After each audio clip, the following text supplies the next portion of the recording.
16 counties in Wisconsin have expressed their support for legalization. What's next for marijuana in our state? That's next at 6. And the pressure is on how Baraboo is dealing with some downtown parking problems ahead of the holiday shopping season.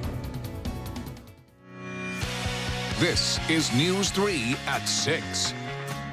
And thanks for joining us. Tuesday's election results were a mixed bag, with Republicans winning some races, others for Democrats. But one winner is pretty clear: marijuana. Our Keely Arthur is here to explain.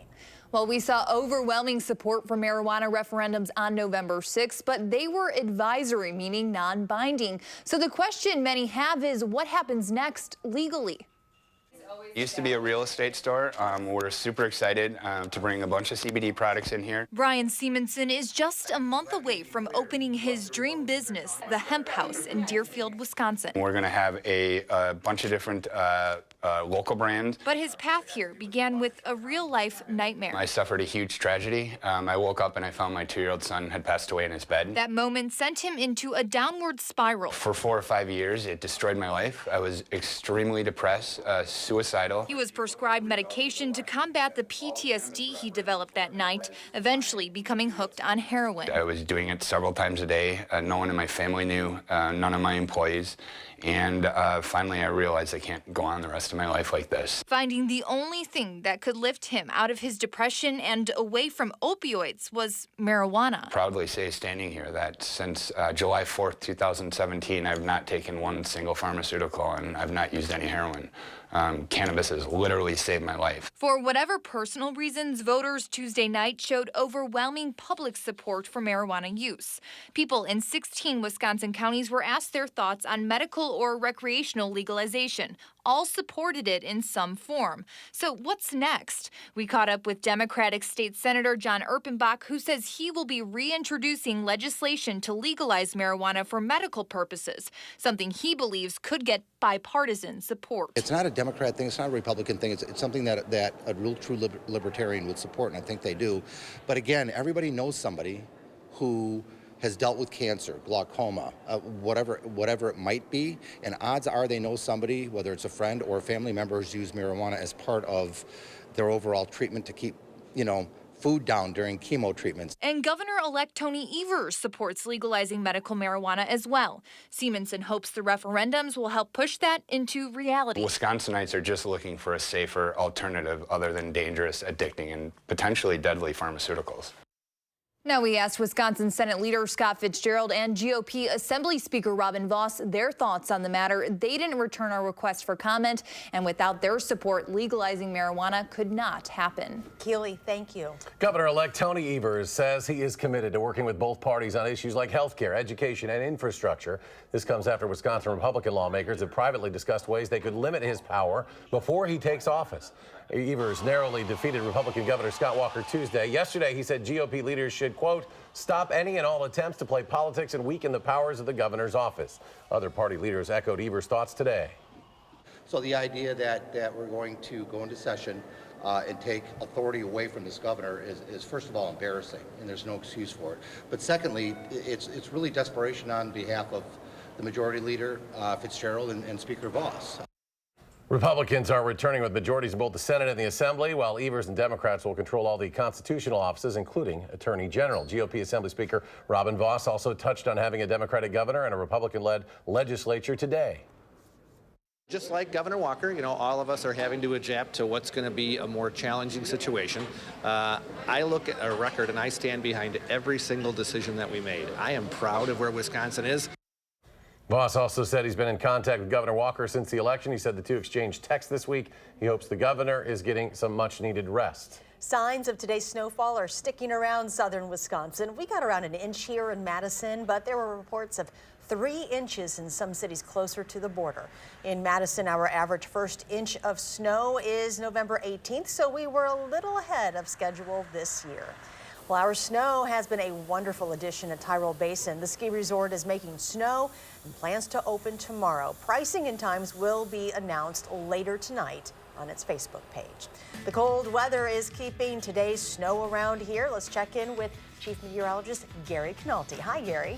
Hi, Charlotte. Yes, we still have some snow showers and flurries out there. You can see these on Doppler track across much of Wisconsin. Most areas it's not snowing very hard, but you might see a brief little snow shower or some flurries pass on through from time to time. Visibility right now is still 2¼ miles in Camp Douglas, but elsewhere visibility's like here in Madison where some light snow is being reported at 8 miles. That's not coming down at a very hard clip. Low temperatures this morning started out in the lower 20s and upper teens. High temperatures today, lower 30s, and current temperatures, in some cases, like here in Madison, are at our low temperatures for the day because we've had some breaks in the clouds, and that coupled with brisk winds have dropped wind chills now here in Madison down to 10 degrees, and to our west, they're in the single digits. You can see those winds generally in the 10 to 20 mile per hour range. There's a wind advisory for Dodge County from 11 p.m. through 6 a.m. tomorrow morning. Otherwise, look for some flurries and snow showers overnight. Skies will clear up by tomorrow morning. Low temperatures dropping to around 19. Tomorrow's high temperature still very cold at 33 with more clouds in the afternoon. That's your first alert forecast. All right, Gary, thank you. The man charged with killing a 5-year-old boy in Beloit will face a maximum prison sentence. Sergio Ortiz was sentenced in Rock County Court today. Rock County reporter Adam Duxter was in the courtroom and joins us from our bureau at the Janesville Gazette. Adam? Well, Eric and Charlotte, in January of 2016, Sergio Ortiz and a group of friends were involved in the drive-by shooting of a 5-year-old Beloit boy named Austin Ramos Jr. And now 2 years later, Ortiz, who was driving the vehicle and came up with the plan, is the first of the men to receive his punishment. And in Rock County Court today, Ortiz was given the maximum punishment for the crime of reckless first-degree homicide and will spend the next 40 years in prison, followed by 20 years of extended supervision. He will have no chance to get out early. And today in court, Assistant District Attorney Mason Braunschweig detailed just how painful the incident was. He was not pronounced dead until 10:03 p.m. 5-year-old child suffered for 3 hours, fought for his life. Ortiz also spoke in court today and apologized for the pain he's caused the family. And 2 family members of Austin Ramos Jr. also spoke in court today and addressed Ortiz, advocating he get the maximum sentencing, which he did. Now, there still are other suspects in this case that have yet to receive their sentencing. For full details about this case, you can visit our website, channel3000.com. Adam, thank you. Baraboo boasts a vibrant downtown. Plenty of workers and visitors there, but that can lead to some other issues. Our Madeline O'Neill has more on how government officials and business owners alike are tackling a lack of parking. Businesses in downtown Baraboo are preparing for a busy holiday season, but they're already concerned about a lack of available parking. It really is a great sense of pride to be part of such a vibrant downtown. The holiday season is a time to count your blessings. Owning your own business is a blessing and a curse. Despite its challenges. Always busy. Vice President of Downtown Baraboo, Inc., Lacey Steffes, says owning Spa Serenity and being part of the vibrant downtown Baraboo is rewarding. We have lots of people who want to be in our downtown, which is also a blessing and a curse. A curse because a bustling downtown inherently presents parking challenges. The customers will say, I've been trying to find a parking spot. Especially when it's not just customers taking up the spots. We have about 150 spots in the West Square parking lot. But according to Sauk County Administrative Coordinator Aline Klachuk-Bolin, the county employs about 300 people between 2 buildings downtown. After hearing concerns from business owners who worry workers are taking spots they'd rather save for customers, the county did an internal parking analysis which offered suggestions, such as encouraging employees to carpool, bike, or park in one of the city's several public lots. We did ask our employees not to park in the 2-hour parking around the square so that would free up parking in those areas. The county is also considering a $1.25 million expansion to the current West Square lot. We would like to do the smaller steps first before the larger things. I think there are lots of little things to be done. One of the blessings Steffes is counting this holiday season is collaboration. I think it's a challenge that we need to work with our merchants, our county, and the city all together. And I think everyone's really committed to that. One thing most can agree on is it's better to have too many visitors and workers downtown than not enough. Reporting in Baraboo, Madeline O'Neill, WISC News 3. And according to Sauk County, the county board will be looking at the budget Tuesday, which includes the possible parking lot expansion. Although its internal analysis recommended against that option, the county, city, and business associations are setting up a joint committee to come up with some solutions. The University of Wisconsin-Madison has terminated its Kappa Sigma fraternity chapter. The decision comes after people pushed a television off the chapter house balcony and nearly hit a woman below during the summer. The chapter must wait 5 years before trying to re-register as a student organization. It can also appeal this decision. The Salvation Army is looking for volunteers to help with this year's Red Kettle campaign, which kicked off today. Volunteers must be at least 16 years old to ring alone. However, parents are allowed to bring their kids. There are 1- and 2-hour shifts available.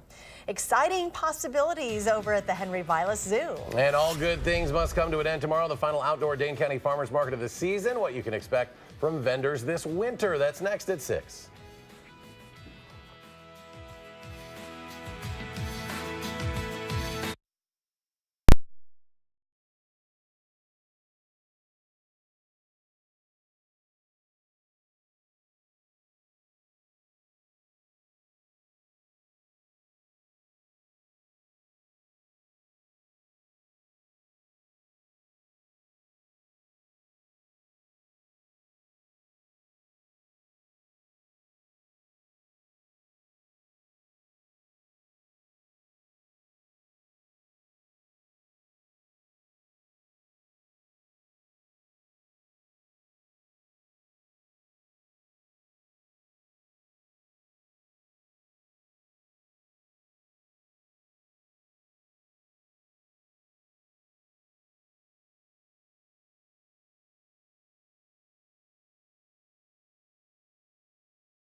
Welcome back. The waiting game is on at the Henry Vilas Zoo. Zookeepers posted on Facebook yesterday about their female polar bear, Barrett. This spring, keepers worked with the Cincinnati Zoo to artificially inseminate Barrett. The procedure has not been successful in polar bears yet. It's also impossible to test polar bears for pregnancy. However, zookeepers are treating Barrett as if she is.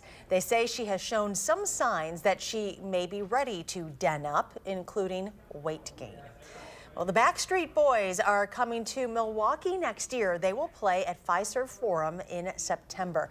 Tickets for the show go on sale next week on the 14th. Tomorrow is the final outdoor farmers market of the season in Madison. This year, the Dane County Farmers Market ran for 31 weeks on the square. And on any given week, the average of 150 vendors were ready to sell. Producers we spoke with today said sales were about average this year, despite some strange weather. The holiday market starts up at the Monona Terrace next Saturday. It'll run through December 22nd. Badgers getting ready to take on Penn State tomorrow. And honoring those who served to protect our rights. The purpose of this statue, next at 6. And in weather, look for cold weather this weekend. We've got some snow showers and flurries from time to time and wind chills that are in the single digits. I'll take a look at our first alert forecast in just a few minutes.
People across Wisconsin are taking time to honor those who served this Sunday. A World War I memorial will be dedicated this weekend in Sauk County. Over the Memorial Day weekend, we told you about artist Homer Dan. He sculpted a memorial out of clay, honoring 200 soldiers who died on a ship heading to Europe that was sunk by a German torpedo.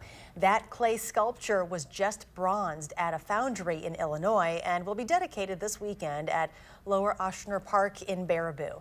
The dedication ceremony is tomorrow at 10 o'clock. All right, time to look at our forecast. After seeing some snow on the ground, we woke up today. It's going to stay chilly for the weekend, so we made Gary go outside to tell us more. Gary? It's Friday. Usually we're outside for Friday, and you know, a few flurries starting to fly through the air right now. It's also blustery and cold out here, so definitely bundle up this weekend. Let's start out by taking a look at Doppler track. You can see some snow showers through parts of southern Wisconsin. Most of these are just very light in intensity, but they extend back into eastern Minnesota, so expect them off and on through the overnight hours. Visibilities for the most part are between 5 and 10 miles. A few places like Eau Claire have dropped below 5 miles, but really you got to get down to about a mile or a mile and a half visibility before you really start seeing snow that would be sticking to the ground. Wind speeds right now are pretty brisk, generally in the 10 to 20 mile per hour range here, even stronger up to our north and west, and winds might increase for a time tonight. Strongest wind gusts will probably be in the eastern portions of the state closer to Lake Michigan, and wind advisory has been issued for Dodge County and areas to the north and east of there from 11 p.m. until 6 a.m. tomorrow morning. Live view from the Edgewater Sky Cam in downtown Madison. You can kind of make out the flurries and the lights around the Capitol there. High today 31, low temperature 21, but that's where we we are right now, 21 degrees. Some flurries being reported at the airport. Winds out of the west-northwest at 10 miles per hour. Drop the wind chill to 10 degrees. Areas to the west of Madison are in the single digits. Snow cover right now, pretty widespread across the Midwest, but it's a very light snow cover. Areas closer to Lake Michigan picked up a couple of inches of snow. Here in the Madison area, around an inch, and to the west of Madison, even less than that. But you can see the effect that it's having on temperatures. They're generally in the teens and 20s. There have been some breaks in the clouds from time to time. Compared to 24 hours ago, the entire northern part of the Midwest, those temperatures are down. Here in Madison, about 10 degrees colder. Weather track shows the strong jet stream coming in out of Canada, moving in through the Dakotas and Minnesota, and then sweeping around the Midwest. That's spinning up a storm system in the northeastern part of the country with some snow there. And then in the warm air sector, some showers and thunderstorms along the eastern seaboard down to the Gulf Coast. But as we look at the current weather map, another cold front has moved through Wisconsin, and that's just dropped the temperatures a couple degrees more. You can see behind that second front, temperatures are mainly in the teens and up lower 20s. A few places like Bismarck, North Dakota, have already dropped into the single digits, and wind chills are below zero in parts of the Dakotas and western Nebraska. So it is pretty cold out there. Wind advisory, Dodge County and areas to the north and east from 11 p.m. to 6 a.m. tomorrow morning. 19 for the overnight low temperature, partly cloudy skies. It'll be windy though, and a few scattered flurries. Tomorrow, sunny skies in the morning. Will turn cloudy in the afternoon. High temperature at 33. Future track shows those flurries moving out late tonight. Skies clearing out by morning. Lows dropping into the upper teens. Highs tomorrow only in the lower 30s. Morning sunshine giving way to afternoon clouds. Tomorrow night, some snow showers mainly north of Madison. Low temperatures dropping into the lower 20s, and then Sunday, a mix of clouds and sunshine. Temperatures probably topping out in the middle to upper 30s, but snowfall amounts will probably be less than a half inch, and mainly north and east of Madison. 7 to 10 day forecast. Cold sticks around through the first half of next week. Temperatures only in the upper 20s for high temperatures on Tuesday, but by the end of the week, we start to seeing upper 30s to lower 40s. That'll continue into next weekend. Well, the last time the Gophers came to the Kohl Center, it was not pretty at all. So what do the Badgers have to do tonight to avoid that? The story next in sports.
Well, it is Camp Randall or bust tonight for teams still standing in the WIA football playoffs. 4 teams from our area will aim to punch tickets to the state championship, which starts on Thursday. Defending Division II state champs and undefeated Waunakee will face 1-loss Brookfield Central. And in Division IV, Lakeside Lutheran from the Capital North Conference will play 12-0 Racing St. Catherine. In Division VI, the Flying Arrows of Lancaster facing off against Racing Lutheran. And Bangor and Blackhawk in a rematch of the 2017 Division VII state title game. Those two teams will play at Middleton. Well, no secret that the Badgers defense has taken its share of hits this season when it comes to injuries. 8 guys on that side of the ball have missed as few as 1 or as many as all games this year. That includes Dakota Dixon, who missed 3 games in the middle of the season, so he knows exactly how Olive Sagapolu feels right now. The nose tackle will be out for the rest of the year, but still 5 games left in the season for the healthy guys. And for Dakota, that means taking advantage of every opportunity. You got to think about what's been given to you, and you got to be grateful for that. And the way to be grateful for, you got to maximize. You got to have joy with what you're doing and be thankful for the things you can do. You know, I've been through a lot of injuries, so I've it's a discipline to it in terms of the mental game, the mental preparation of it. I just look forward to each and every opportunity I can have, and I'm just grateful for that.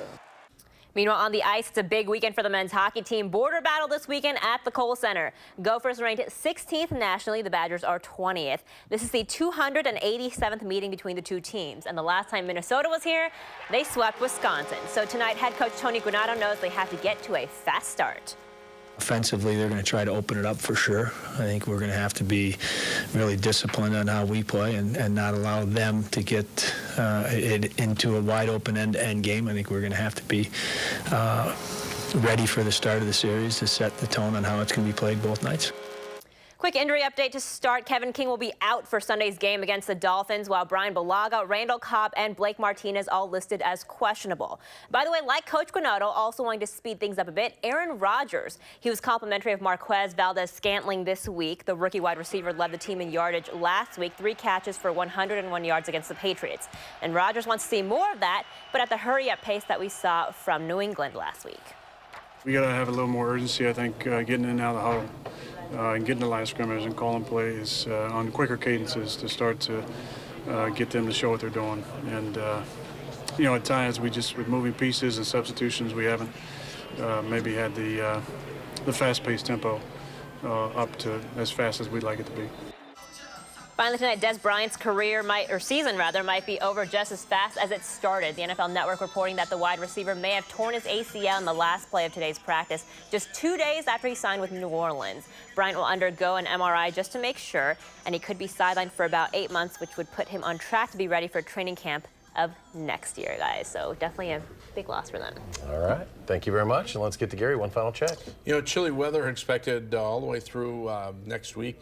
High temperatures tomorrow in the lower 30s. Will be in the upper 20s by Tuesday, and then temperatures will warm up again toward the end of next week. All right, Gary, thank you very much. And thanks for joining us tonight for News 3 at 6. Enjoy your evening, and we'll see you back here at 10 o'clock.